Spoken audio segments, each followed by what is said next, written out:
Mark Wallace sat at his desk in the warehouse office, wondering what he should do with his wife, Willa. Before him lay evidence of her infidelity with her boss, Dale Timmons, owner of Timmons Electronics.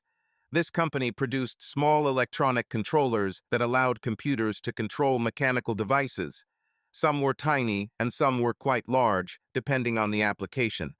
Mark was working at Timmons Electronics when he met Willa Miller and successfully won her hand in marriage. A few years later, he saw the need for independent warehouses, both dry and refrigerated, and, taking a risk, decided to open his own business. Willa wasn't thrilled with the idea, but she helped save where she could to support him. Now 35 years old, Mark was a successful businessman with 4 huge warehouses and another 100 acres of land to expand on the outskirts of their mid-sized town. A large retailer was looking for a new distribution center, and Mark's company was among the favorites to provide the site for a long-term lease. His cold storage warehouse was so large that it could accommodate 30 truckloads without problems and freeze meat from the local meatpacking plant directly into the trucks without unloading them. This saved many man-hours in unloading and then loading meat for delivery to distant markets. Throughout the work of launching the business, through the mac and cheese dinners when they couldn't even afford sausage, Mark and Willa were a team. They held the line, fighting to get the first warehouse completed and leased. Willa was Dale Timmons' personal assistant. At 5 feet 7 inches tall and weighing about 130 pounds, her appearance was average. She was a natural brunette who sometimes added highlights to her gorgeous shoulder-length hair. Her breasts were full and attracted the attention of men who wanted to get closer and see how she would react to a little attention. Her legs were long and slender, and her buttocks were the perfect shape. Not too big, but not flat either. She and Mark had decided that they needed to get the business off the ground first before having children, and Mark was now ready for that. But Willa had shown little enthusiasm the last time they spoke. She was too busy at her job, her second most important job at Timmons Electronics. Although there were several vice presidents, Mark knew that Willa was the person who was relied upon to complete all tasks on time. Mark began to wonder why Willa changed her mind about children. At the beginning of their marriage, they discussed the number of children, their gender, and even names. Mark dreamed about Rachel, Mike, and Amy, but now Willa didn't even want to talk about it. Their sex life also changed. Mark understood that the frequency might decrease with age, but he was sure that his libido would decrease over time, while Willa's, on the contrary, would increase after 36 years. However, everything turned out the other way around. Mark's desire and need for physical intimacy remained as strong as in the early days of dating, but he could not remember the last time Willa was truly interested. Any intimacy occurred only after his persistent requests, and she simply let him do his thing, without any enthusiasm. After a few times like this, Mark simply stopped asking for sex. This led him to conclude that Willa was no longer interested in him. Every day, the distance between them grew greater. They hardly talked during meals, in the evening with the TV on, and certainly not at all before bed. Willa didn't seem to care about the success of the business as long as there was money in the account. The warehouse business was a separate corporation, wholly owned by the Wallaces, and had its own checking and even savings accounts. Mark took a set amount from each payment as their income. This allowed us to retain profits for business growth. Several years ago, Willa opened a separate checking account where her salary went. She paid many of the monthly expenses, and Mark covered the rest. Willa used her money for clothing, personal needs, and visits to salons and hairdressers. Mark decides to use a corporate account to pay a private investigator to investigate Willa's relationship with her boss, Dale Timmons. Since Willa never looked at these accounts and all the records were kept in the warehouse office, she would not have seen anything related to the investigation. Mark had known Dale for many years, first as an employee of Timmons Electronics and now as a supplier to that company. Dale rented part of one of Mark's warehouses to store the controllers before shipping, so they continued to have a business relationship, and Mark attended all Timmons Electronics employee events. Mark never suspected that Willa might be in a relationship with Dale, but he was the most likely candidate since they spent a lot of time together, including on business trips. As a result, Mark decided to take action and hired a private detective, which was the first step towards revealing the truth about his wife and, possibly, his future. Mark hired a private security agency that offered a full range of services, from cybersecurity to background checks and physical security of facilities. He called the owner Chris Couples. They agreed to meet, and Mark completed his current affairs, after which he went to the office of the security van company. Chris greeted him warmly and offered him a cup of coffee. After they got comfortable, Chris started talking. "Well, Mark, what brings you to my office today? Usually you just call if there are problems with my employees. Have you been hacked?" Mark grinned. "You could say that I was hacked." He raised his hand. "No, my warehouses are fine. The computers and network are also secure, as far as I can see." He took a deep breath. "It's about my wife, Willa. We are becoming more and more strangers. Our sex life is at zero. I want children, but she doesn't even want to discuss this topic. I have no evidence, but I suspect that she has someone else, and I am simply providing her with a house to live in." Chris took it seriously. Usually, if someone who has been married for a long time begins to suspect infidelity, this means that there really is a problem there. Of course, Mark could be wrong and Willa could be innocent, but practice suggests otherwise. Any investigation had to be carried out very carefully so as not to alarm Willa or completely destroy their marriage. I have several good detectives. In fact, the best one is a woman, and she does a great job. It seems she lives to expose unfaithful spouses. However, she does an excellent job of conducting any investigation. Her background checks are much more thorough than others, and she is excellent at recovering stolen insured items. Mark nodded, knowing that this woman, whoever she was, would be the perfect candidate for the task. Chris continued, "Who do you think could be her lover?" "There are no obvious signs, but the most likely candidate is her boss, Dale Timmons of Timmons Electronics." Chris might have guessed because he knew where Willa worked. There may be a slight conflict of interest. We provide security for Timmons Electronics. Dale has never really worried about other types of security, so we just patrol the area and check doors at night. He thought for a few moments and then made a phone call. "Lisa, is Tom in the office now?" There was a break. "Hello, Tom. This is Chris Couples. I have a quick question for you. Could there be a conflict of interest if one of my clients asks me to conduct a personal investigation regarding another client of mine? We are not talking about investigating the companies themselves, only about the employees." Another pause.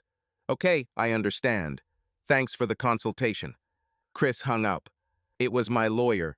He said there could be a potential conflict of interest, but since the services were contracted by the companies and not their executives, there shouldn't be much of an issue. I hope you weren't planning on paying for the investigation through a corporate account. Mark was a little embarrassed. "I was actually thinking about it so Willa wouldn't see the bill. I will simply use some of my savings to pay for your services, and then there will be no connection to the business. If necessary, I can transfer money to my account to offset savings." Once the investigation was started, Mark felt some relief. Regardless of what is discovered, he will gain information about his wife, their marriage, and perhaps the future of their family. Mark did not immediately contact a divorce lawyer or go to the best local lawyers so that Willa could not hire one of the predators if it came to a divorce. He did not immediately transfer money from general accounts or move it to offshore accounts. No, he didn't do anything like that.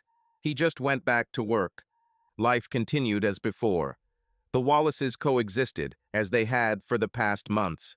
Mark and Willa shared a bed, but made little attempt to resume their intimate life. They still didn't talk much, and Mark didn't bring up the topic of children. He simply distanced himself and began to think about his future, in which there may no longer be a place for Willa. Chris provided regular updates, but his best detective was undercover, so there was no news for a long time. Chris informed Mark that his best private investigator was now working at Timmons Electronics, investigating the working relationship between Willa and her boss, Dale, as well as checking for any unusual business practices. Mark understood the need for a slow and methodical investigation, but was a little concerned about what might be discovered. Finally, after many months, the report was ready for Mark. He and Chris sat down to review the entire package of documents. It seemed like it was full. It contained transcripts of letters, messages, and telephone conversations. There were also videos from various business meetings outside the city. There was no doubt that Willa and her boss were indeed lovers. Some of the transcripts were particularly painful, as Willa made many derogatory remarks about Mark and his abilities as a lover. Chris was quick to point out that often unfaithful spouses scold their partners during sexting to numb the guilt. Mark now faced important questions regarding his marriage and, to some extent, his business. Willa was a co-owner of the company, and buying out her share could cost him too much. The local economy was booming, raising the cost of business. This was good for business, but extremely painful in case of divorce. Now he had to decide what to do next. Should he have confronted Willa and demanded her loyalty? Or just leave and start living separately? Maybe kick her out of the house, despite the possible consequences, such as selling the business? Or should he just ignore everything and hope that things will calm down over time? He also had to decide whether to tell Gretchen Timmons, Dale's wife, about everything. What if she files for divorce? Would Dale then actively try to get Willa to leave Mark? So many questions and so few clear answers. Mark thought about these questions, and it gave him a headache. A severe migraine was accompanied by nausea, and he wanted to hide in a dark, quiet room. Willa noticed that Mark was even more distant than usual, and the severe headache made her worry. That evening, surprisingly, she tried to show concern for her husband. She made him soup, and surprisingly, it didn't come from a can. She tried not to make any noise while Mark rested and checked on him from time to time. Mark appreciated the gestures, especially the making of the soup, but he couldn't help but wonder why Willa was suddenly showing concern now. When the headache subsided a little, Mark began to make plans. Even the craziest and most extreme plans seemed better than just being in the grief of knowing that his marriage was effectively over. He fell asleep pondering the details of his plan to expose his wife and her lover to the entire community. He decided not to tell Gretchen Timmons. Let her find out the truth when everyone else is faced with Willa and Dale's double life. The next morning, Mark woke up smiling, looking at the figure of his wife lying next to him in bed. He got up, shaved, and took a hot shower, then got dressed.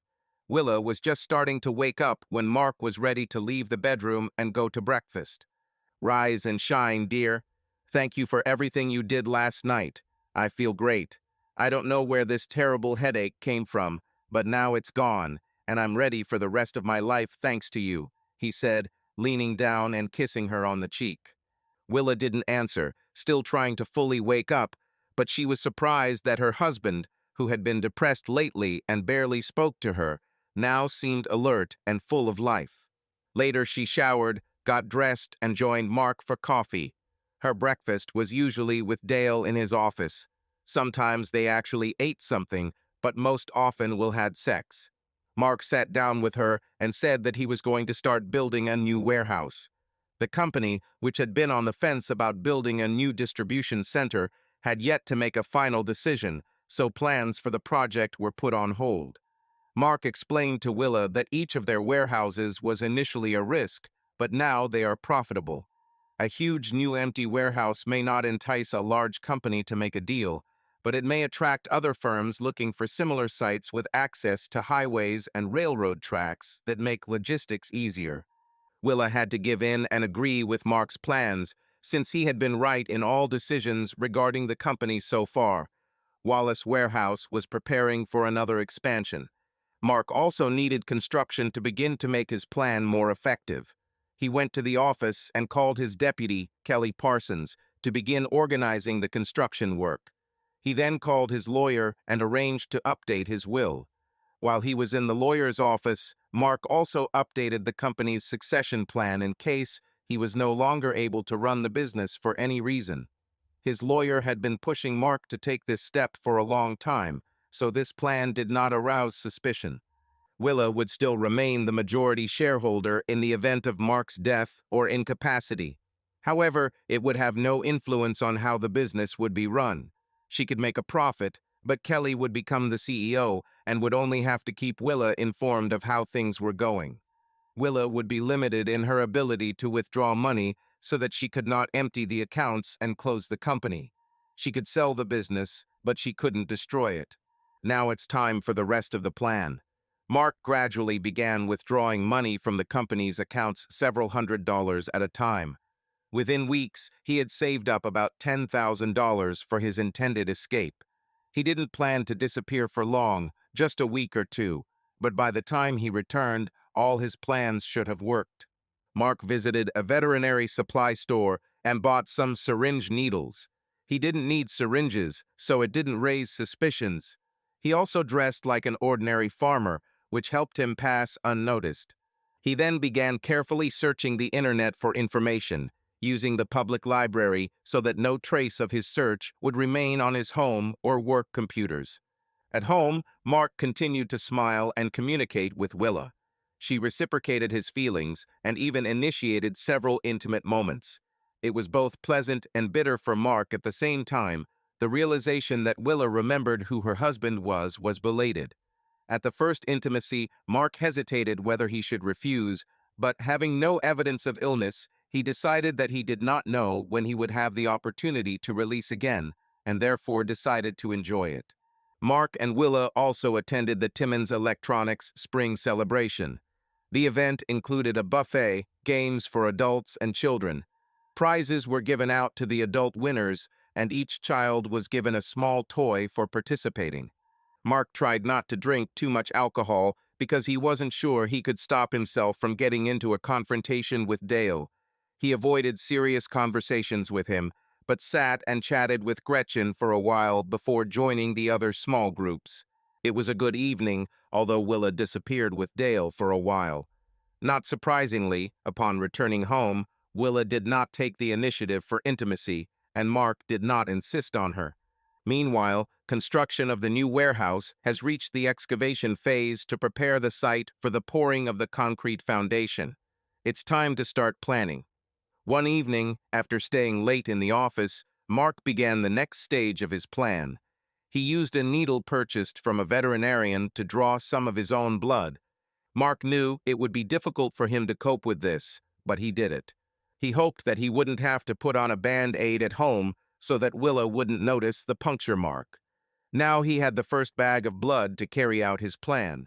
Mark thought about using the blood of a freshly slaughtered cow or pig, but knowing that any laboratory could quickly perform a DNA test, he decided that it had to be his blood for the plan to work. To prevent the blood from clotting, he learned that an anticoagulant was needed. Initially, he was worried about where to get it, but then he found out that rat poison is essentially an anticoagulant. He bought a box of rat and mouse poisons from a local store and added some to the blood bag. Mark wasn't sure exactly how much to add, so he went through trial and error. He then placed the blood bag in the mini fridge in his office, which was locked so no one else could see inside. He thoroughly washed the needle and tube and hung them up to dry. After some time, Mark planned to take another pint of blood to fully realize his plan, but first he needed to recover. That evening, Mark moved on to the next stage of the plan. He went online and, under Willa's name and using her email, took out a new $1 million insurance policy on his life. The insurance only covered his life, leaving Willa out. He then began calling his and Willa's family members, as well as their friends and some of Willa's colleagues. Since he didn't have all the numbers he needed, Mark called Dale Timmins. "Hello, Dale. This is Mark Wallace. Can you do me a favor? Willa's birthday is coming up on the 18th in 3 weeks. I'm planning a surprise for her, a party at our house. Can you tell your employees about this?" Dale readily agreed. "Of course, Mark. Willa is a valuable employee and a wonderful person. I'm sure many of our people will be happy to come and make her happy. Need help with anything else?" Mark, pretending to be unaware of his wife's relationship, continued. Yes, I have one request. Could you keep Willa at the office on her birthday and bring her home by 7? This will give guests time to come and hide. Dale agreed to support the idea, and Mark was confident that Willa would return home for her birthday with gifts from Dale.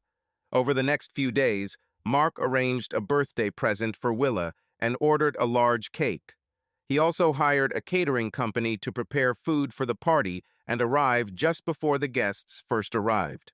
As construction crews began preparing to pour the foundations for the new warehouse, Mark decided it was time to donate another pint of his blood and finish collecting the amount needed for his plan. As before, he applied a tourniquet, inserted a needle into the same vein, and drew another pint of blood. This time, he carefully threw the used needle and tube into a trash container near the medical clinic, hoping no one would notice. That evening, when Willa was already asleep, Mark continued his plan. He took the package of rat poison and, putting on gloves, carefully wiped off all fingerprints from it. He then used Willa's hands to leave her fingerprints on the packaging before returning the poison to a cabinet in the garage. The day of the surprise party has arrived.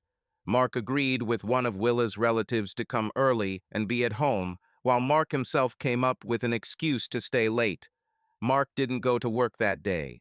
Instead, he parked around the corner, waited until Willa left the house, and then drove back. He did everything to initiate his murder, leaving traces and evidence of his own DNA throughout the house. Mark left a note on the kitchen table, in a visible place, so that it would be found. Willa, I was called urgently on business. Please celebrate your birthday without me, and we will celebrate it when I return in a week or two. The note was not signed. He also left an envelope containing documents about Willa and Dale's affair in the top drawer of his desk for the police to find. He then hid, waiting for Willa and Dale to arrive home. Willa's cousin arrived on time, as did the catering. The guests began to gather, and soon the house was filled with people. After a while, someone noticed bloody footprints on the floor, and there was a noise. Then events began to develop rapidly. A police car approached the Wallace house with sirens blaring. Mark continued to hide, watching what was happening. More and more guests arrived at the house, but now they were not allowed inside, as the police blocked the entrance. Soon another police car arrived, followed by an ambulance. A crowd of people formed and were not allowed to enter the house. At 7 o'clock in the evening, Dale and Willa arrived on the scene in Dale's pickup truck. Due to the large number of police cars, guest cars, and ambulances, they were unable to park near the house. Getting out of the car, Dale and Willa walked towards the crowd. Mark took advantage of the moment and sneaked up behind Dale's pickup, dripping a few drops of blood into the back. He also put in a roll of duct tape with a trace and a small piece of plastic that he used around the house. Having finished, Mark left, knowing that he had created quite a mess. After walking a couple of blocks, he hailed a taxi and asked to be taken to a place near the site where a new warehouse was being built. Getting out of a taxi nearby, he headed towards the construction site. The foundation had already been poured, but the concrete had not yet hardened. Mark poured a few drops of blood onto the ground and onto the formwork. He then left there on foot and headed to a small hotel. It was about 2 miles away, but Mark didn't want to leave any traces that could give him away. He paid for the room in cash. His plan was to hide for about a week and then suddenly appear again when everything was done. He hoped that the rumors and perhaps the police would lead to the whole town knowing about Willa and Dale's affair. That night, Mark slept peacefully. The next day, he bought the tablet with cash and returned to his hotel, connecting to the public Wi-Fi network. He went on social networks and began looking for party guests. One of them, Willa's cousin, was a well-known gossip, and it was she who was specially invited by Mark to come early to the party. Her post read, "I can't believe this happened. I arrived almost at the same time as the catering, and we went into the house so they could start preparing. At first, we didn't notice anything until one of the guys slipped on the floor. At this point, other guests began to arrive, and I helped serve drinks in the living room. The caterer traced the stains and found that they extended into the street but disappeared into the driveway.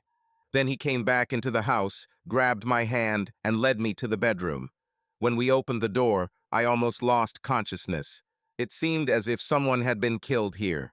We closed the door and immediately called the police. More and more people arrived, and after the first police officer arrived, he ordered everyone inside to stay put. When the police learned that the party was being held in Willa's honor, they began asking where she was. At 7 o'clock, she appeared with Dale, smiling as if expecting a surprise party. I don't know what the others thought, but gossip and speculation were already swirling. The police immediately grabbed her and her boss, took them to their cars, and, as far as I understood, took them to the station for interrogation. We all already realized that Mark was missing. I have to say, Willa didn't know about the party, which makes her even more suspicious. It looks like she did something to Mark, but didn't have time to follow through. Mark removed the battery from his cell phone so that its location could not be tracked. He listened to the local radio station and followed the news. At noon, the news bulletin reported that Mark Wallace was missing and that Willa and Dale were considered suspects. Police held a news conference saying the investigation was just beginning and urged anyone with information about Mark Wallace to contact authorities. Mark suddenly realized that he had not taken into account one important point: his photograph would appear in the news and newspapers. Now he will have to go out in disguise. He decided to stop shaving. Mark was always clean-shaven, even when he went fishing, so the cops wouldn't expect him to grow a beard. He also understood that he needed to avoid all familiar places while he was listed as missing. Mark's appearance was ordinary enough not to attract attention, so he ventured to the nearest fast food joint for a snack. After eating, he decided to take a bus to a nearby town located on the shore of a popular fishing lake. It gave him something to do rather than just sit and wait it out in a hotel. But first he went to a thrift store and bought clothes that were suitable for fishing, but didn't look new. Settling into a small rented cabin, Mark spent his days sitting on the shore of the lake and casting his line, trying not to catch anything significant. He struck up conversations with other fishermen, each of whom talked about his missed big fish. Mark made up his own story to keep the conversation going. Every evening, he followed the news in the local newspaper and on television. The police have not made any statements, as they are always secretive in the initial stages of an investigation. But commentators are a completely different matter. They didn't mince words in condemning Willa and Dale. Somehow the press had caught wind of their affair, or at least suspected it, and now the journalists were inflating a story full of guesses that the public accepted as truth. Mark went back to cousin Willa's social media page. She wrote that Willa's parents had received threats in connection with Mark's disappearance. Mark felt sorry for them. Her parents were always kind to him and warmly welcomed him into the family. Mark's own parents died several years ago, both from cancer. This word still made Mark shiver and cry. He couldn't pronounce it out loud and always called it just S. A dark thought occurred to him. Maybe Willa will be diagnosed with cancer and Dale will get sick too. Of course, Mark knew that cancer was not contagious, but the small part of his mind that wanted revenge was building its own petty dreams and fantasies. He didn't really want Willa to die, but he did want her to suffer. Thinking about how his actions could affect innocent people like Willa's parents made him feel sad. About a week and a half later, Mark happened to see a news broadcast with a press conference from his hometown. He didn't have time to hear everything, but he realized that Willa and Dale had already been accused of murder. Realizing that charges had already been filed, Mark decided to find more information using the tablet. He did a search on Willa Wallace's name and found several articles on the local newspaper's website. Mark smiled after reading one of the articles. He forgot that the local district attorney was running for re-election and his opponent was very popular. Prosecutors are usually in no hurry to make big statements in the early stages of investigations, but in this case, the prosecutor decided to use the moment to increase his ratings, knowing that the trial would not take place until after the elections. Now he was trying to attract the attention of voters by announcing the capture of the culprits, so that this would have a positive effect on his ratings, since the trial would be after the elections. The newspaper quotes extensively. 2 weeks ago, local businessman Mark Wallace, owner of Wallace Warehouses, went missing from his home. When family and friends arrived at the home, they found evidence that something heavy had been dragged outside and was believed to have been placed in a vehicle, possibly a pickup truck, before leaving the scene. We also learned that someone had taken a shower before family and friends who were throwing a surprise birthday party for Mrs. Wallace interrupted the proceedings. DNA was found in the shower drain. Samples were sent for DNA testing, and the blood was found to belong to Mark Wallace. Due to the large number, the coroner concluded that Mr. Wallace was killed in his bed and his body was then moved. Further investigation revealed that there was a large amount of the anticoagulant warfarin, the active ingredient in rat poisons, present in the blood. Forensics found a container of rat poison in the house that bore Mrs. Wallace's fingerprints. Mrs. Wallace denied knowing about or touching the container. No further prints were found on the container. We also found a glass in the dishwasher that had not been cleaned. This glass contained the remains of rat poisons. The only prints on this glass belonged to Mark Wallace. We also found a knife in the placemat that had marks on it. These traces matched Mr. Wallace's DNA. A letter to Mrs. Wallace was found on the kitchen table, purportedly from Mr. Wallace, in which he apologized to his wife for having to leave town for a meeting with a client. It was not signed and was printed on my home computer and printer. We found no evidence that Mr. Wallace took any clothing or toiletries with him if he actually intended to leave. His car was in the garage.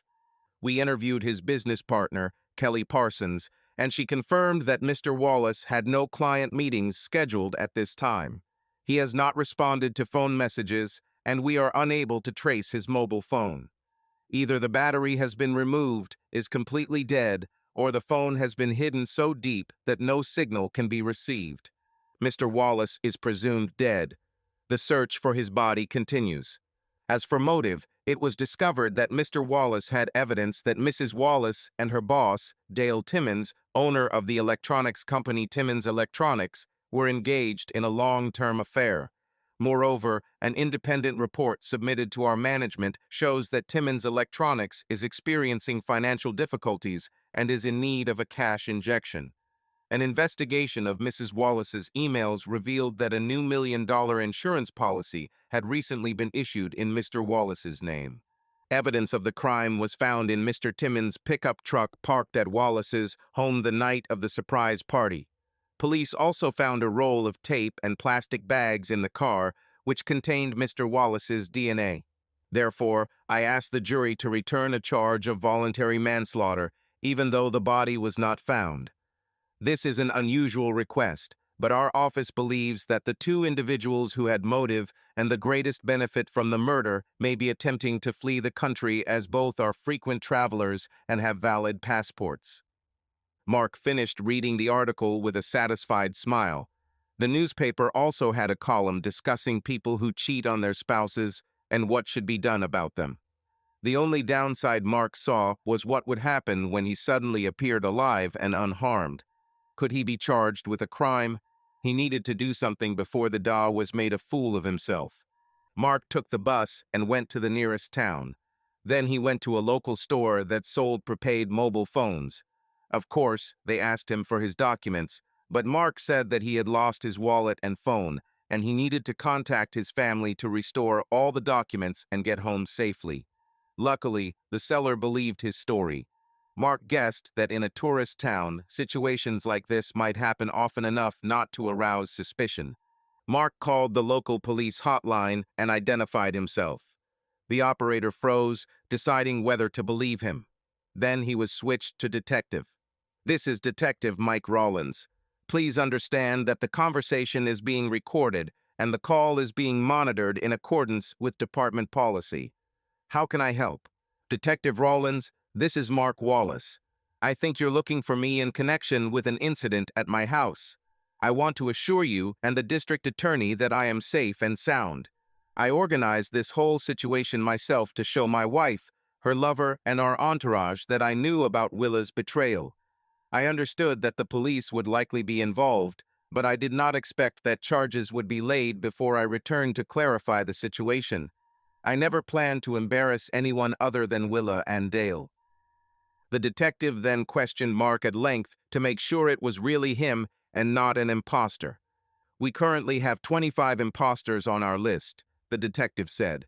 "A murder case always attracts strange and unfortunate people who will do anything to get their 15 minutes of fame, even at the risk of going to jail. These poor people confessing to crimes take up a lot of police time, as all leads have to be followed up. But after our conversation, I am confident that I am talking to the real Mark Wallace. Mr. Wallace, you need to report to the station. We must discuss this episode. I will inform the Dawes office as soon as possible that you are indeed alive and well. Are you in danger, or have you been threatened?"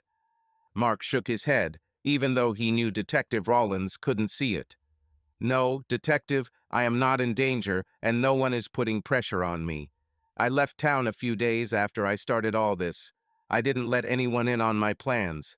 This was partly to keep things a secret until I was ready to complete what I had planned, and also to ensure that no one would get involved in case I did break the law. I also did not contact a lawyer except to change the will before starting this adventure and to prevent my wife from ruining my business by taking it for herself." Mark assumed that the local police had already been alerted to his whereabouts by Detective Rollins. He was well aware that all cell phones could be tracked through the 911 system, so he continued walking down the street, not stopping while he spoke. A local bus stopped at the corner, and Mark hopped on, paying the driver. He didn't care where to go at the moment. He could always go back to the bus station and head back to his rented cabin. As soon as he sat down, a police cruiser drove by and Mark noticed the officer craning his neck, trying to find someone matching Mark's description using the phone. "Detective, I know that you are tracking this cell phone and that the local police are already looking for me. I won't resist arrest if they catch me, but I'm not going to show up right now. I let you know that I am not missing or killed. I understand that the Da may be in an awkward position, but I believe that he is tactful and insightful enough to turn the situation to his advantage without looking stupid. The average citizen will understand that he was simply following the evidence and acting in the public interest. I'll turn off my phone and contact you again later." Before Detective Rollins could say anything, Mark pressed end and immediately removed the cover of the phone, taking out the battery. Now no signals could be sent. He looked out the window of the bus as it turned the corner and saw a patrol car drive by and not follow the bus. Mark got off at the next stop and asked which bus to take to get back to the bus station. Soon he was on his way to his hut again. Back at the hut, Mark took a chance and put the battery back in the phone. He didn't believe the police would be able to track him if the phone moved between cities and was only used occasionally. He called his lawyer and soon told him the whole story of what he had done. The lawyer was not happy. "Mark, you could be charged with several crimes, starting with conspiracy. You yourself admitted that you knew the police would be involved and deliberately arranged for Willa and Dale to be charged. The prosecutor may even try to charge you with falsely reporting a crime because you knew the police would definitely be involved. You alienated all your friends and family who believed you were killed. Willa might even sue me because you recently changed your will and company inheritance. How can I prove that I didn't know about your plans?" The lawyer continued talking for some time before regaining his composure. "So what do you want to do now?"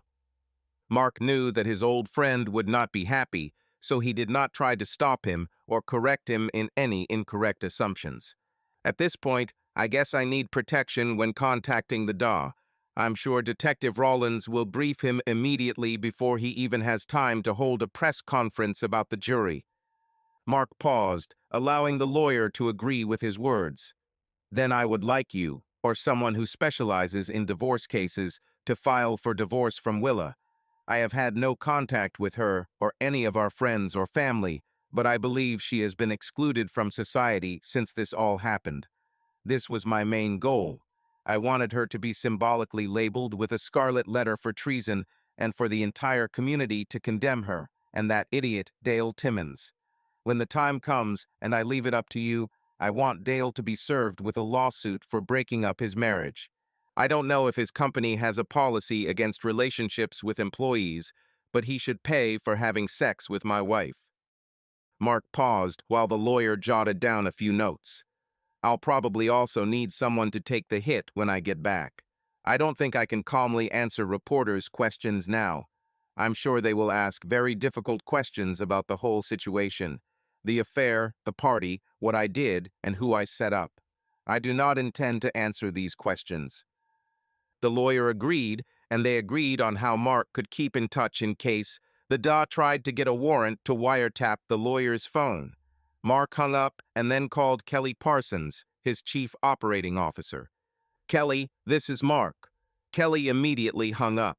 Mark called again through the switchboard and, after introducing himself, asked to be transferred to Kelly's office, but asked the secretary to listen and connect him again if Kelly hung up the call again. A minute or two passed before Kelly picked up the phone again. Mark assumed that the longtime secretary had convinced Kelly to talk to him because she knew the company's telephone policy. "This is Kelly Parsons. How can I help?" "Kelly, don't hang up. It would be unpleasant for me to find a replacement for you. This is Mark." "How can I be sure it's you?" Mark chuckled. "My little attempt to set someone up worked too well. I understand why you're skeptical, because it looks like I was killed in bed and someone took my body. But I assure you, I am alive and well." Kelly asked 20 questions to make sure this was really her boss and friend. When she was sure she was talking to a living Mark, she had other questions. "When will you be back? I'm guessing you're out of town. Have you contacted Willa yet?" Mark became serious. "Let me answer your questions in order. First of all, I don't know when I'll return home. My lawyer is currently talking to the DA, as I may have broken a law or two with my stunt. Hopefully, they can come to an agreement so this can end without me having to go to jail. Secondly, I don't intend to talk to Willa anytime soon. She's been cheating on me with that idiot for too long. She was just using me as a place to sleep and pay her bills while she slept with Dale." Kelly's answer was unexpected. "I would like you to talk to her. Yes, I agree that she was extremely disrespectful to you and your marriage, but the thought that you could be dead left her completely confused. I won't say she loves you, but she values you highly. She calls here almost every day. At first, I thought she was trying to take over the company, so I didn't want to talk to her. When I finally spoke to her, I found out that her entire family had turned against her because of her misdeeds and accusations that she might have been involved in your murder. She has no one to talk to. She is completely desperate and worried about you. When it turned out that you knew about her affair, she told me that she understood why everyone would think that she had something to do with your disappearance.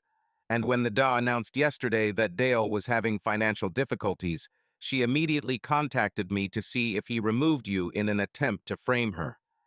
I guess I can understand her point of view. In fact, I only wanted to publicly humiliate her for what she did to me and to us. We struggled to get the business off the ground and make it profitable so we could start a family. Lately, she didn't even want to talk about children. We have already chosen the names. We bought a house expecting to fill the bedrooms with children. We had a plan, and she herself decided that she was more important than us. Some of the comments that were sent to me in the transcripts showed that she did not like or respect me. I was wasting my time in this relationship, and I was depressed by the thought that I might not be a father until I found another woman, and I might already be too old to enjoy fatherhood. She had to pay for it." He paused to catch his breath and calm down. He was starting to get angry. "I know it wasn't the best way to go public, but it was starting to piss me off how she treated our marriage and the possibility of ruining everything we'd built if we got divorced. Although I may lose everything this way, she will still bear the stigma of what she did to us." He paused again. "Hell, the way the media is blowing this whole thing out of proportion, she will always be the woman who may have killed her husband. When I return, the news reports will not be as scandalous as they were when I disappeared. Many people will not believe that I am alive at all, and will continue to consider her a murderer. They switched to discussing company affairs, and Kelly told Mark the latest news. Construction of a large warehouse continued. Kelly wouldn't say anything about whether the crime at the construction site was of interest to the police, other than to say that the police called in high-powered radar equipment to scan all the foundations and other construction sites in search of Mark's body. The company's cash flow was fine. Willa only withdrew money from her account once to hire her lawyer. There were no more unexpected expenses. When Mark felt he was fully on top of things, he promised Kelly that he would contact Willa and let her know that he was alive. Kelly had given him an alternative number because Villa's phones, both cell and home, were overloaded with calls from people disapproving or supporting her. Yes, some people actually thought she did the right thing, or from members of the media trying to get exclusive information. Willa was also hiding somewhere in the city. She promised the district attorney that she would not try to leave town for any reason. Dale was also in hiding. He mostly received death threats. His business collapsed.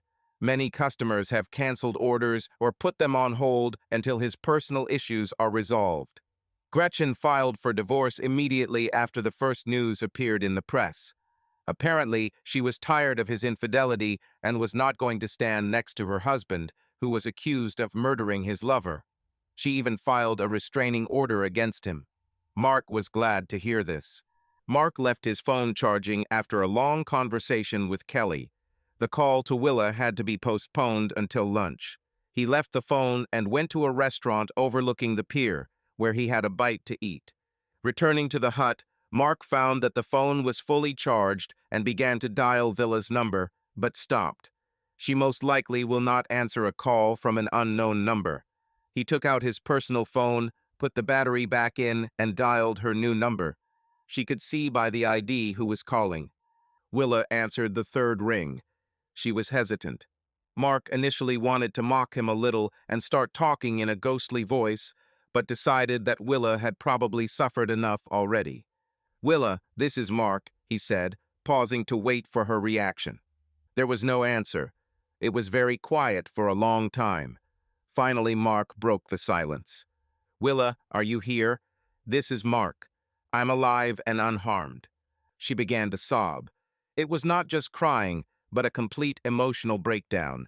Mark tried several times to say something, but it was obvious that she didn't hear anything at that moment. He decided to wait until she came to her senses. Finally, through hoarse sobs and tears, Willa was able to ask the question. "Mark, is it really you? You sound like him, but so do the others. How can I be sure?" Mark reminded her of their first date when they got caught in the rain. They never told anyone about this incident. "Oh, Mark, it really is you. You said something about others sounding like me. What happened?" "They called me several times over the past week. Some calls were even from your number, and a couple of times from your home phone number. I think this is the work of a hacker.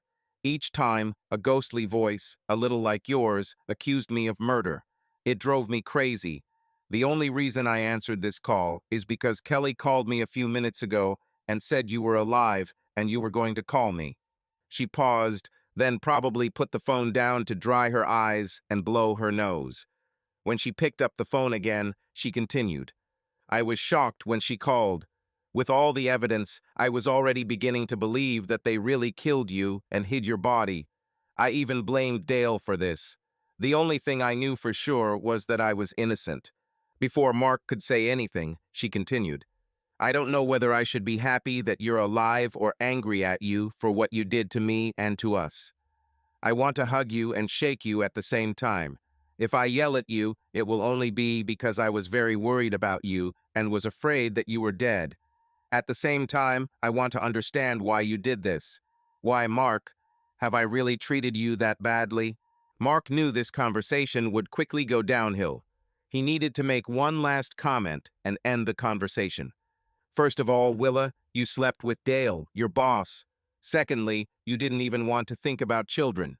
Thirdly, our sex life has become a nightmare.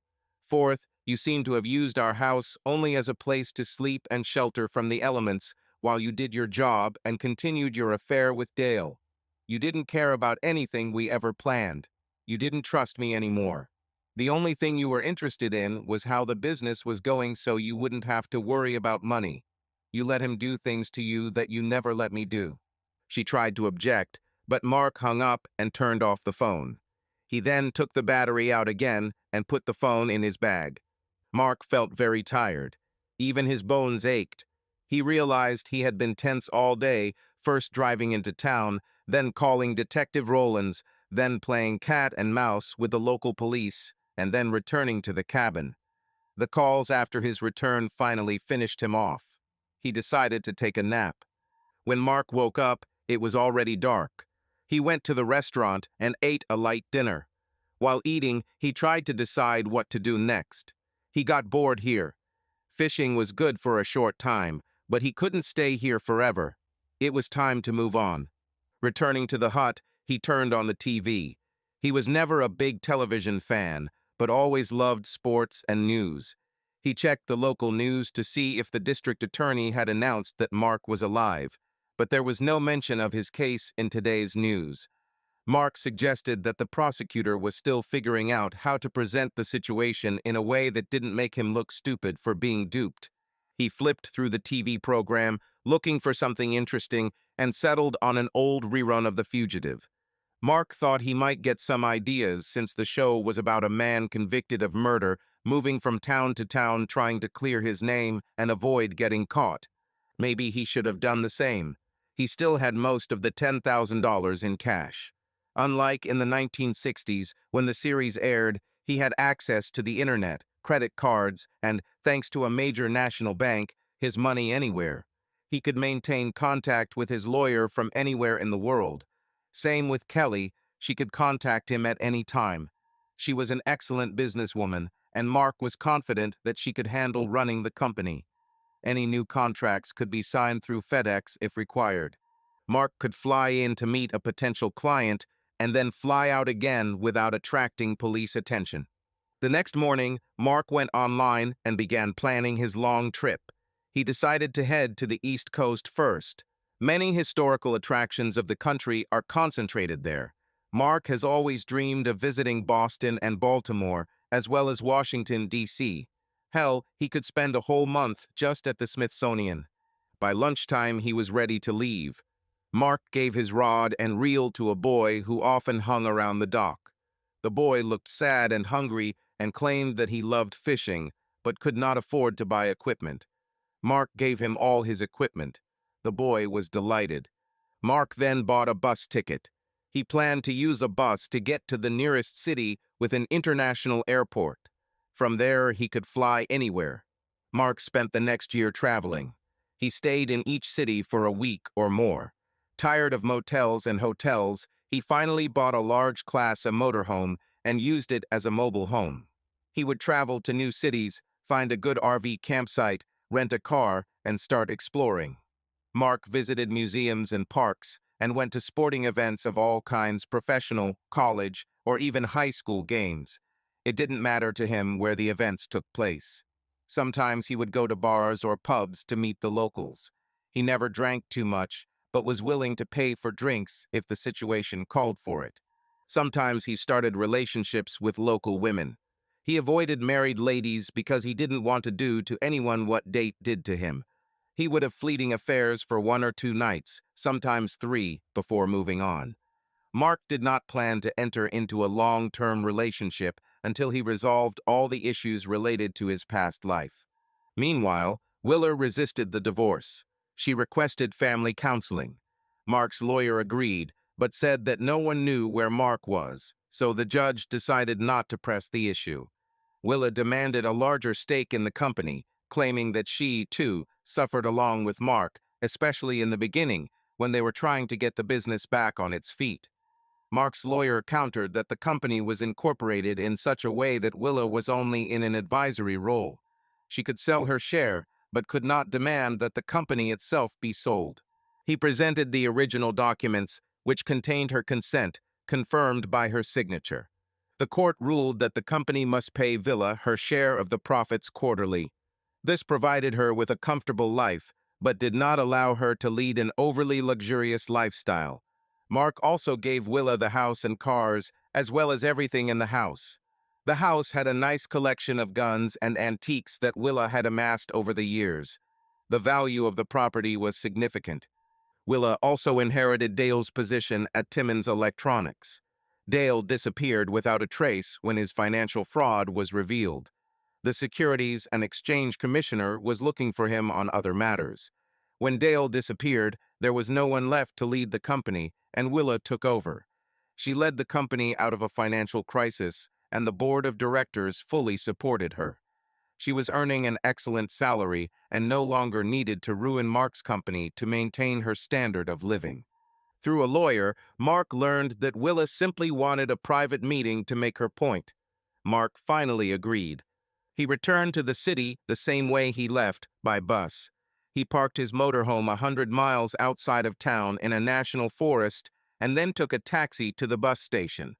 At the end of the bus route, Mark got back into the taxi to get to the large hotel where the meeting with Willa was to take place. He arrived early enough to have time to look around and make sure no one was following him. Mark wasn't too worried about the police, but he didn't want to take any chances. He knew there were still charges against him, but the old district attorney had lost the election, and the new one was up to his neck in gang and drug cases that culminated in a nightclub shooting that killed 8 people. The man and his team worked late into the night trying to bring the culprits to justice. Mark was a small fish, and his story was an embarrassment to the previous administration, not the current one. Mark entered the hotel, met with his lawyer, and they headed to a small meeting room where the meeting was scheduled. Willa and her lawyer soon joined them. After exchanging greetings, everyone sat down at the table, and each was given a drink of their choice. Mark leaned back in his chair, crossing his legs, sipping his coffee and staring intently at his wife. Willa looked fine, but seemed older and a little worn out. Mark guessed that the stress of the new job was taking its toll on her. Willa, in turn, studied the man she had been married to for many years, but now he seemed almost a stranger. He was slimmer, but looked in good shape. He had a neatly trimmed beard, and his hair was longer than usual, but well-groomed. He was not dressed in a suit and tie as before, but in clean khakis and a neat button-down shirt. Finally, Mark broke the silence. "You caused this meeting, so come on, start talking." Willa glanced quickly at her lawyer. After his nod, she cleared her throat and began. "Mark, first of all, I want to apologize for hurting you. That was never my intention when I started dating Dale outside of the office. It's not your fault. I think we just started working more and eventually we started having dinner together. This led to us ending up in bed. He wasn't better than you in bed, and he wasn't bigger than you. He was just different." While Willa spoke, Mark pulled out a small notepad and began scribbling notes on the page. He continued to record while she spoke. She continued, "I still love you and want to save our marriage. I think we can overcome this. I have asked for couples counseling and believe our marriage will be even stronger than it was before. Now I understand that cheating hurts everyone. You can return to our house immediately. I didn't change anything. All your things are in place. We'll be happy again, you'll see." Mark continued to take notes on his page. Finally, he stopped and said, "Yes, as I thought. You've used almost every excuse in the cheater's handbook. The only thing you didn't say was, 'It's not you, it's me.' And another phrase, you never complained about the lack of attention. I would just like to ask about the children we were planning to have. We're already a full year older since I last asked this question." He showed her a paper on which he wrote down various excuses and explanations found on the internet about the reasons for cheating. Most of the items on the page were marked. Willa turned pale. She was used to negotiating contracts and usually came out the winner, very confident. Just last week, she struck a lucrative deal with Kelly Parsons to lease warehouse space for Timmins Electronics.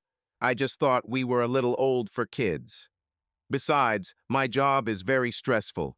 This is a full-time job requiring 60-80 hours per week. I just don't have time." Her voice trailed off, realizing that her honest answer was not what Mark had expected. "Well, Willa," Mark said, "we really have a dead end.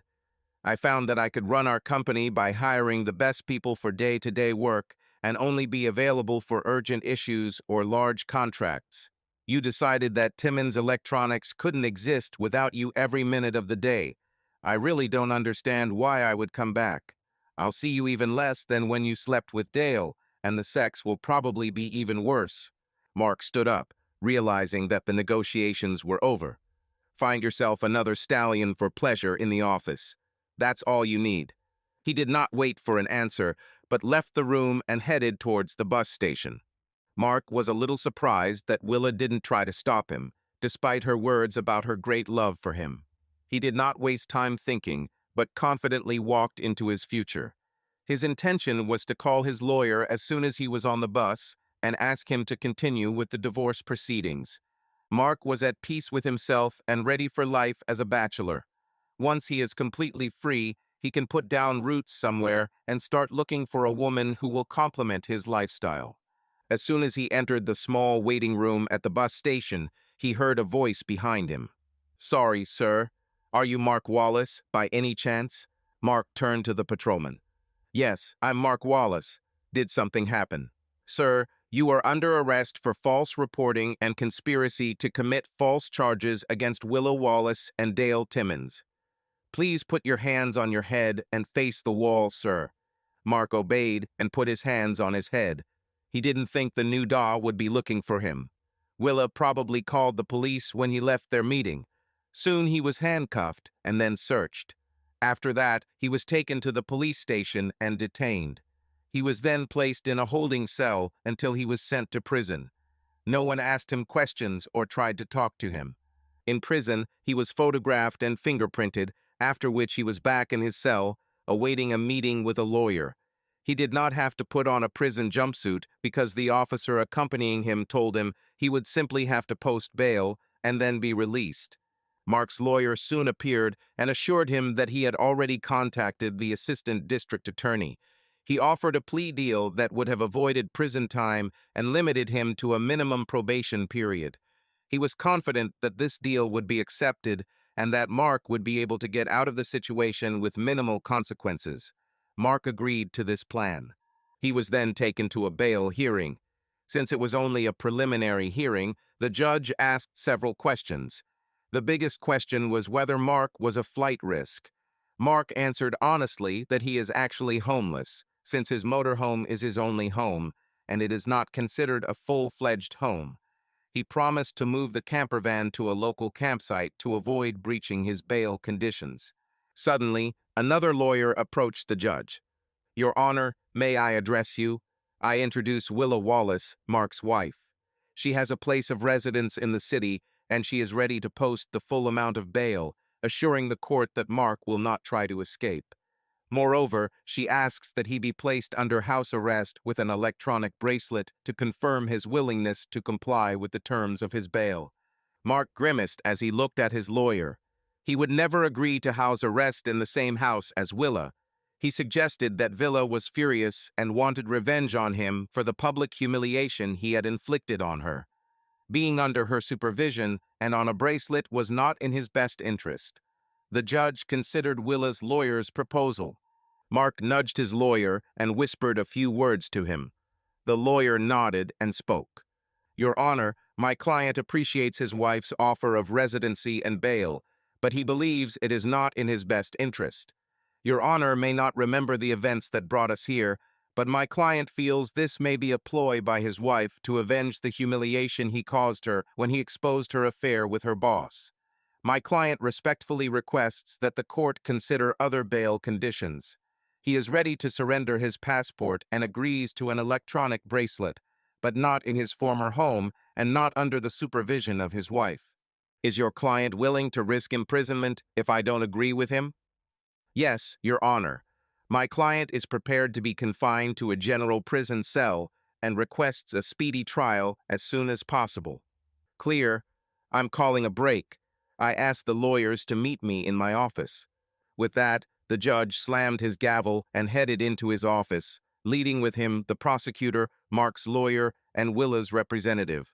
They were gone for about 15 minutes, while Mark had to just sit and be bored under the watchful gaze of the bailiff. Finally, the lawyers returned.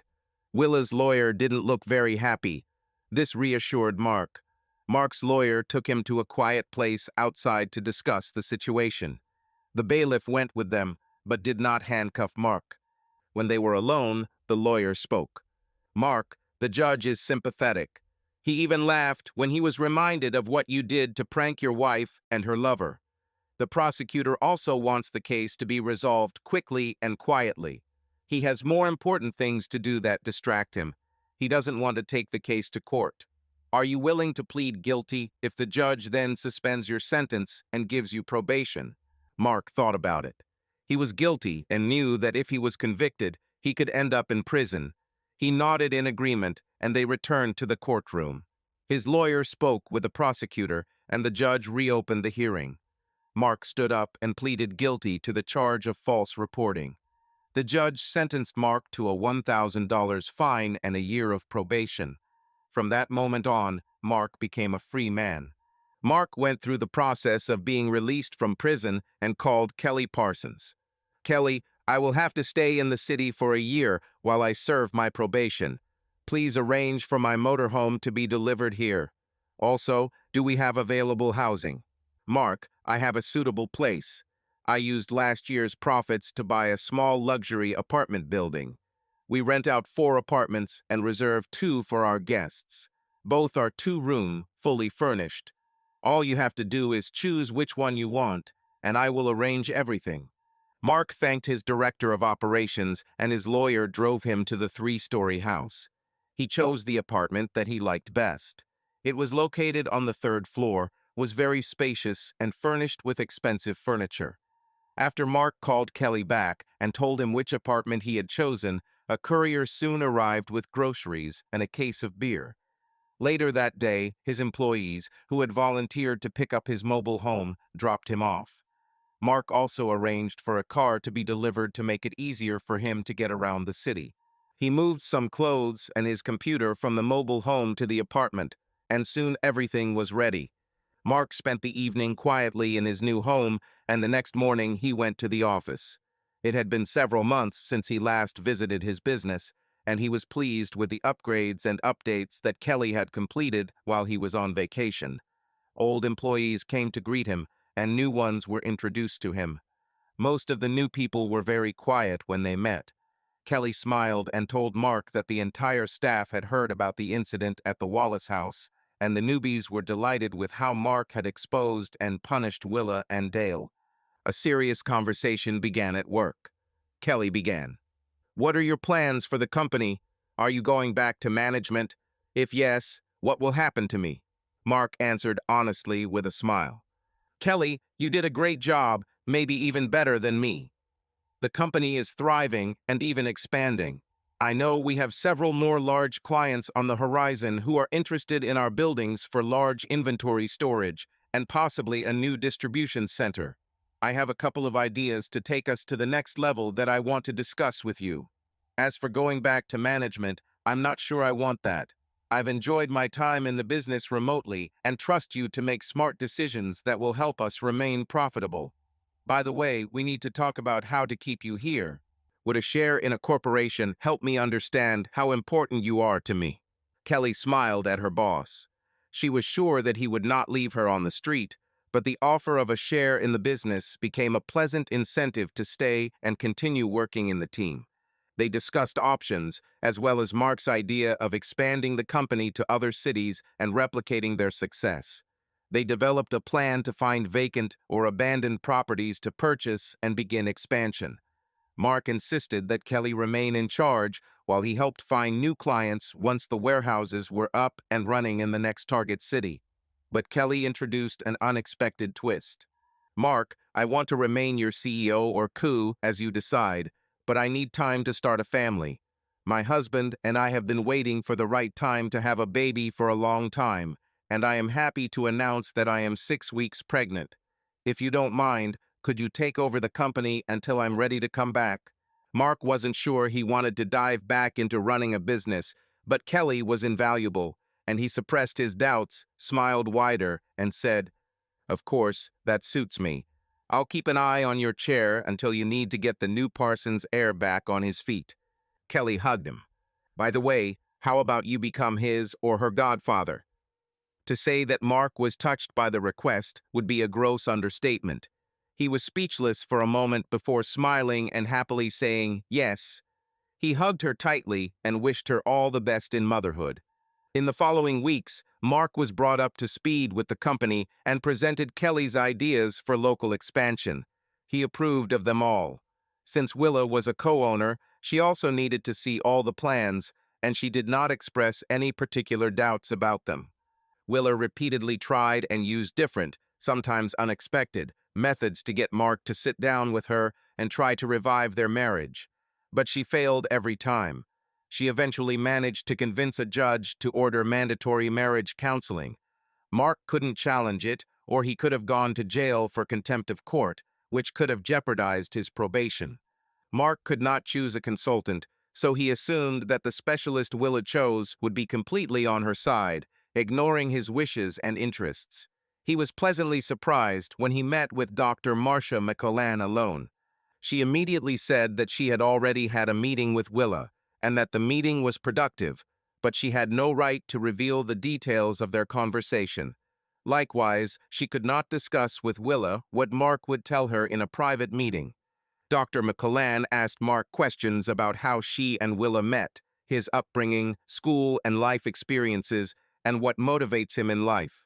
Finally, she asked about the events that led to their breakup. However, she never mentioned the publicity of the party and the exposure of Willa and Dale's relationship. At the end of the session, Mark felt that the consultant was indeed neutral and not hostile, as he had expected. She never interrupted him except when she needed to clarify something, and she never gave the impression that she was judging him for the way he had set up Willa's revelation. Her only question was why he did not allow the case to go to trial. Mark honestly admitted that while he hated what Willa did to their relationship, he couldn't let her be convicted and sent to prison when she was innocent of what she was accused of. I'm sorry that the setup I orchestrated damaged her relationships with her family and friends. I didn't see this coming. I just wanted to punish her for what she did to us, or rather to me, he said.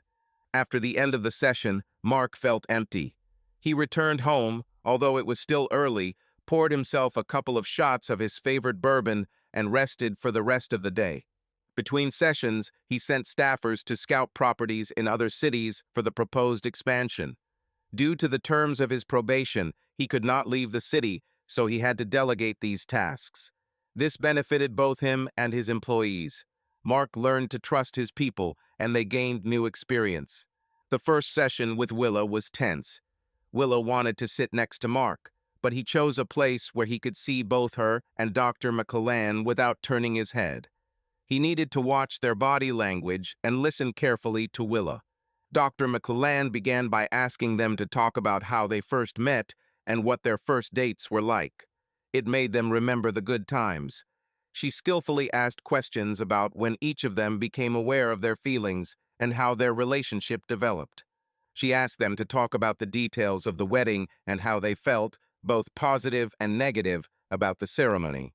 In her years of practice, Dr. McClellan has learned that many long-term problems in marriages begin with excessive expectations of the perfect wedding ceremony. Typically, men wanted a simple ceremony to celebrate their love, while for most women, the wedding became a self-centered event where the groom was almost in the background. She was happy to note that in their case, there was no strong conflict of characters at the wedding. This conversation took up most of the first session. At the end, Dr. McClellan gave them the task of making a list of disappointments in their marriage, starting with the moment when each of them felt that their relationship began to fade. After the session, Willa again tried to persuade Mark to return home, but he simply went to his car. He had to leave her because she tried to stalk him. For the sake of his peace of mind, he didn't want her to know where he lived. In their next session together, Mark began talking about when their marriage began to fade, pointing out Willa's lack of communication, her staying late at work, and finally, her lack of expression of any feelings, hugs, kisses, bedtime conversations, and sex. Mark said this went on for months until he hired a private investigator to investigate. Willa had completely the opposite opinion about what their relationship was like before her infidelity. According to her, they were still a loving couple, and sex with Dale did not threaten her marriage or reflect her feelings for Mark. Mark had expected this reaction, as Willa seemed to believe that he should forgive and forget all the hurt she had caused him. Then he pulled out a portable DVD player and pressed play. The screen played one of Willa's post-sex conversations with Dale in which she insulted Mark. Dale said something and Willa continued. "I don't know why I even married him. I almost filed for divorce when he left your job and started running a warehouse business because we had no money for a long time. My work with you kept us afloat. I should probably leave him to be free for you." Dale replied, "Have you already deprived him of sex, as I asked? I don't want to be second to your pathetic husband. Baby, I keep myself pure just for you." Mark paused the playback and looked at Willa. She had a look of shock on her face and shook her head, not believing what was happening. "You say these words, but I know something else. You claim to love me, but I can't understand how you can think that way about me and still want me to come back to your home. The only thing I can think of is that you are planning some kind of humiliation on me to get revenge for the way I exposed you and Dale." He turned to Dr. McClellan. "Sorry, doctor, but I see no further need for your services. Willa lives in a world of illusions where she can do no wrong, and I should be grateful for the crumbs she throws at me. She doesn't need a loving husband, she just needs a doormat." Dr. McClellan sadly acknowledged his findings. "Unless Willa makes serious and dramatic concessions, there will be no progress. I agree with you, Mark. I will suggest that you both continue with individual sessions, as I think you both need time to heal." Mark nodded to Willa and Dr. McClellan and then left the office. He felt he needed to get back to work and ask his staff about the results of their search for new expansion sites. Willa followed him into the warehouse, still hoping to talk. Mark shrugged and led her into a small study room where they could have some privacy without sitting too close to each other. Few of the staff knew who Willa was, so rumors began to spread when Mark closed the door to a private conversation. No one was going to bother them until Mark opened the door. "This is the last one, Willa. This is the last meeting. Say what you want, then go away and let me get back to work." Willa looked at his hard, unwavering expression. Over the years, she had seen Mark in different states. When he was happy, when he was satisfied after sex, when he was tired or irritated because of work, when he was angry because things weren't going the way he planned, and even when he was saddened, almost like a beaten puppy, when she refused to discuss the children. But she had never seen such a look before. He looked as if his body was carved out of granite, and he was also cold and indifferent. She took a deep breath and tried to save their marriage, although somewhere deep down she knew that it was already a lost cause. "I'm really sorry you had to hear those comments. I never wanted you to hear these conversations. I certainly didn't think that way about you or our marriage." All these words were said just to feed Dale's ego. He insisted on this at the beginning of our affair. He wanted to control our lives. He was the one who insisted that I stop having sex with you. He came up with the idea for me to push you away, showing indifference to you and your attempts to get closer. At the time, I took it as a kind of joke. I was having fun with Dale, and you were getting me, just lying in bed so you could relieve the tension. I'm embarrassed to admit it, but we laughed more than once about how bad it must have been for you. If it was possible, Mark's expression became even more unreadable. Willa didn't see how her words hurt him, destroying his ego. The only thing that kept him from showing how much she, once the love of his life, was destroying him from the inside was the fact that over the past year, numerous women had sought his company while he traveled across the country. None of his mistresses expressed dissatisfaction with his sexual abilities. In fact, it was Mark who ended the relationship each time by his own decision. She paused to give herself a break, choking back sobs of despair as she realized how much she was probably hurting him. But she needed to continue. She completely burst into tears for several minutes before she could continue. "That night, the night of that surprise birthday, Dale told me that you were planning something. We laughed about how unsuspecting you must be to ask him to keep me away until the right moment. We had sex in his office, on his couch, several times. She stopped when she noticed the look of complete disgust on Mark's face. There was no telling what was better, his petrified face or that look of disgust that had returned to his face. As if acknowledging Mark's unspoken condemnation, she continued, "Yes, I admit, at the time it seemed like a funny prank, but now, looking back, I understand that it was humiliating and cruel to the person I once loved." She took a deep breath and continued, "When we arrived at the house, we were laughing and joking about how we had fooled you. I was especially pleased with myself. After all, I was getting great pleasure on the side, and you were giving me a holiday. I was thinking about what an expensive gift you prepared for me. When we got out of the pickup truck, I didn't even pay attention to how many people were standing on the street near the house. I was so self-absorbed that I didn't think about why no one was hiding, as is usually the case at surprise parties." She sobbed. "And then we approached the crowd. There were so many rumors about what happened.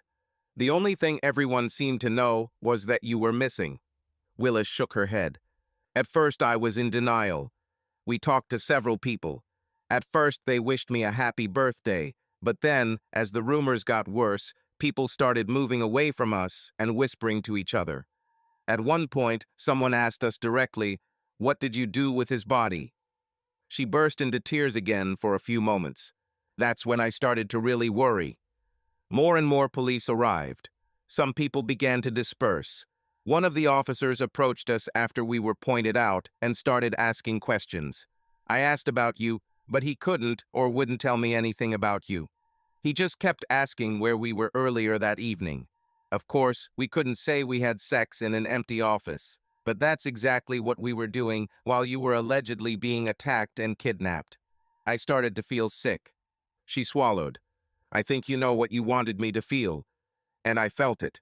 My husband, the man I once promised to love and be faithful to, was missing, presumed seriously injured or even dead, while I was acting as a prostitute by having illicit sex with my boss. And then a detective showed up, took us into custody, and took us to the police station for questioning. That's when I found out that you knew about my relationship with Dale. They found a folder of evidence in his desk. The detective made sure I heard every recording and watched every video that showed how badly I treated you." Willa burst into tears again. When she was able to calm down, she continued, "I was completely devastated. I believed that you were killed, and they accused me of killing you and hiding your body. They kept asking questions about Dale's money. They showed me the new insurance policy that I supposedly took out for you. I was so shocked by this accusation that I couldn't think straight. Finally, I asked the lawyer to stop questioning me." We paused, and Mark brought her a glass of water. She thanked him and continued, "There was so much speculation on their part about what happened to you that I even began to doubt whether Dale was involved in your disappearance. They started asking how the business was doing, both ours and Dale's business. I knew where Dale was when you were supposedly attacked, but at some point I wondered if he had hired someone to kill you. This insurance policy would have helped him, as I learned later." She looked at Mark with despair. "I lived in hell that week. My husband, the man I truly loved, was presumed dead. I was grieving but had no support from my family. My own family believed the rumors and gossip that I was involved in your disappearance. I couldn't go outside, but it was impossible to stay at home either. When I walked into our bedroom, all I could see were traces of your DNA, as the tests confirmed. Where did you get so much blood from?" She sighed and continued. "And then the police came again and started asking about rat poisons. I didn't even know there was poison in our house, but there were only my prints on the packaging. I was going crazy. I knew I didn't hurt you, but I wasn't sure about Dale anymore. He was losing weight from lack of sleep and appetite, just like me. But, and this is the main thing, we didn't talk to him anymore. I only talked to him about work, and then only if it was absolutely necessary." She sighed. "Gretchen kicked him out of the house and was going to file for divorce. Orders for Timmins products began to be canceled, first locally and then nationally. Then the district attorney announced that he was going to convene a grand jury to bring charges. No one even offered to officially declare you dead, but I was threatened with trial for your murder. She burst into tears again. You, you hated me so much that you wanted to completely destroy me. Her face looked so lost and desperate that Mark at that moment deeply regretted what he had done. She looked down at her hands folded on the table. You succeeded. No one at work, no one from my family, and certainly no one from your family wanted to talk to me. I found myself isolated from everyone. When I came home to pick up my things, there was always graffiti on the door. They wrote the same thing on it, that I was a murderer and that I should die. She shuddered and sighed heavily again. Phone calls started. I changed my number several times. I think one of the store employees gave my new number to everyone who asked because the calls only stopped for a short time and then started again. The worst of them were when they called from your number and whispered, "How could you kill me, Willa? How could you do this?" Sometimes I was hysterical. I called Kelly and she tried to calm me down, but I know she hated me too. She was your friend and co-worker, not mine. She shuddered and took a deep breath. And then you showed up. You called me. I was so happy that I couldn't wait to meet you. I wanted you to come home safe and sound. I wanted to kiss you, hug you, yell at you, cry, laugh, scream, sit quietly and look at you, ask for forgiveness, and at the same time scold you for scaring me so much. I wanted it all at the same time. But no, you just said you were alive and left again. Kelly didn't tell me where you are. New rumors have appeared. Some said that you were actually dead and that I had imagined your return to distract attention from what we had done. She stopped and looked at Mark with disappointment. I know that you sometimes come to the city secretly. I think it's to solve problems in the warehouse. But you never called me. You didn't come home. You didn't try to contact me in any way. Luckily, you left me with access to some funds so I could pay the mortgage on my house. And then Dale left town. Timmons Electronics nearly went out of business. I had to take charge, and thank God, I was able to keep her afloat. Now it was the turn, as it seemed to Mark, of her last words. You finally returned and suddenly demanded that I agree to have children. But I'm too busy keeping Timmons' business afloat to even think about pregnancy. What kind of life could our child expect if I worked 16 to 18 hours a day? Please tell me, how can I raise a family in such conditions? 100 people depend on my ability to run the company. Their families demand that I do my job. Our clients expect me to sacrifice my personal life for success. She spoke passionately. Mark gave her credit for that. Finally, she began to calm down. I just want my husband and our marriage back. Is that really that much? Can't you forgive me and let us love each other again? She extended her hands to Mark, but he did not answer. He didn't move away, but he didn't take a step forward either. Their hands never met. Is it my turn to speak now? Mark restrained his anger. Willa nodded. She saw that his face remained as hard as if carved from stone. His lips barely moved as he spoke. She was not comforted by the softness of his voice. You say you want to bring our marriage and me back into the house, but what do you really mean? Do you want a marriage where we discuss our future and children?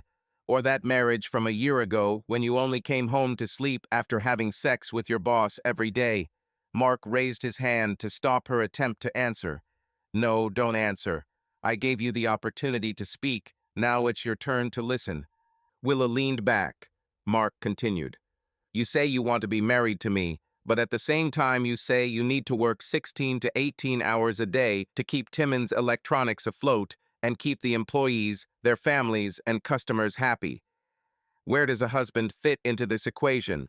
I guess you sleep sometimes. Willa nodded. Mark didn't stop. What kind of life does that leave me as your husband? What should I do, sit and wait, like a devoted dog, for you to pat me on the head and throw me a bone? No, it won't happen. I'm willing to help as much as I can, but I'm not going to be secondary in this relationship. I don't give a damn about Timmons Electronics, Mark continued. If this business requires your constant attention 16 to 18 hours a day, maybe it deserves to fail. Dale, after all, never spent that much time on it. even though it was his project and his main responsibility. He always had time to make his wife feel loved, and at the same time he still had time to be with you every day. Why then are your vice presidents needed? Don't they do some of the work? I think you should reconsider your management structure and get rid of the dead weight. He stood up. And the last thing, I want intimacy, conversations before bed, quiet time to connect with my wife. I want to be able to discuss everything with her, from the smallest details to world events. I want to show her through words, actions, and thoughts that I love her. Even if I never become a father, I want a life outside of work. I want to be able to take vacations and not be chained to the office, and I don't want my wife to be chained to her desk. I need a wife, not a roommate. I'm not going to be second best in this relationship. Mark opened the door. I admit that you sometimes have desires. It sounds like you really wanted sex with Dale, even though you didn't want sex with me. So why don't you hire a gigolo man to be at your beck and call? He can have sex with you whenever you want. Your life will become much easier. And if you need someone's warmth at night, get a dog. The dog is much more loyal and forgives better than me. Willa was just sitting there when Mark left the room. Now she was completely crushed. She only had Timmons Electronics instead of a family. What if Mark is right, and all her efforts to save the company were empty? Who would care if she sacrificed her health and family for the sake of a corporation? Did Timmons Electronics produce anything unique that was not on the market? Willa felt much older than 38 years old as she stood up and walked toward the exit. No one she knew stood in her way of the business she and Mark owned. This was another moment that confirmed Mark's words about family. She was a co-owner of a successful business, but only knew the other co-owner and the director of operations. It was a sobering moment. Was she really putting too much energy and time into a company that wasn't even entirely hers? Willa made a mental note to see if she could get a shelter dog. Her house was too empty without Mark. Perhaps with a dog that needed care, she would want to come home again. In the days following this meeting, when everything was finally clarified, Willa stopped trying to win Mark back. Their lawyers met and made a deal. Willa eventually sold her stake to Wallace Warehouses for a certain amount. This allowed Mark to transfer 10% of the business to Kelly Parsons. Mark handled the day-to-day management while Kelly went through pregnancy and birth. Kelly was away from work for a full 12 weeks after the baby was born. Her son, whom she and her husband named James Mark Parsons after Kelly's husband and boss, was everyone's joy. Mark accepted his role as godfather, although Willa was named the boy's godmother. Willa adored her new godson. Did she regret not having her own children? No one will ever know, but she agreed to be the godmother of any subsequent child, or even to be called aunt. Over time, she realized that she needed to hire the right people and delegate some responsibility in order to have time for herself. She rarely went on dates, but sometimes she had young lovers to satisfy her sexual needs. When Kelly returned to work and Mark successfully completed his probation, he began traveling again. His motorhome logged many miles as Mark traveled as a tourist and as a businessman, exploring new locations for warehouse expansion. Sometimes he met women with whom he spent a night or two, but he was in no hurry to look for new love. First of all, he learned to be alone without feeling alone. He has become self-sufficient and independent of another person to achieve happiness or satisfaction. This took the pressure off of looking for a new relationship. He could relax and allow a potential relationship to develop without stress. Several years have passed. His business continued to expand. Sometimes Mark returned home for private meetings with Kelly and other executives. This allowed him to stay abreast of changes and potential expansion opportunities. It also reminded employees who the owner of the company was. Mark tried to ensure that such meetings did not become a cause for stress, but were simply working moments to maintain contact with the company. These trips also allowed Mark to get to know his godson and goddaughter better. Yes, Kelly decided not to limit herself to one child and not to raise James alone. Each of her pregnancies meant that Mark would temporarily take over the company again while Kelly was on vacation. Mark took the kids camping, visited local theme parks, taught them how to play baseball, watched their soccer games, and wondered why there was so much fuss about the sport, and attended countless barbecues. He had to deal politely with Willa when she was present at family events, and he realized that it wasn't that difficult. Did Mark ever get married and have children of his own? Since this is not the full story of his life, maybe yes, maybe not. But he certainly didn't regret how he exposed his wife and her lover. It was a great stunt, and it completely ruined their relationship. Overall, it was a great prank. Subscribe to our channel so that your love doesn't cheat on you, and go ahead and listen to the next story, because this story is nothing compared to the next one. If you're under 18, don't even think, click to the next one. Think, click to the next one. Think, click to the next one. Think, click to the next one. Think, click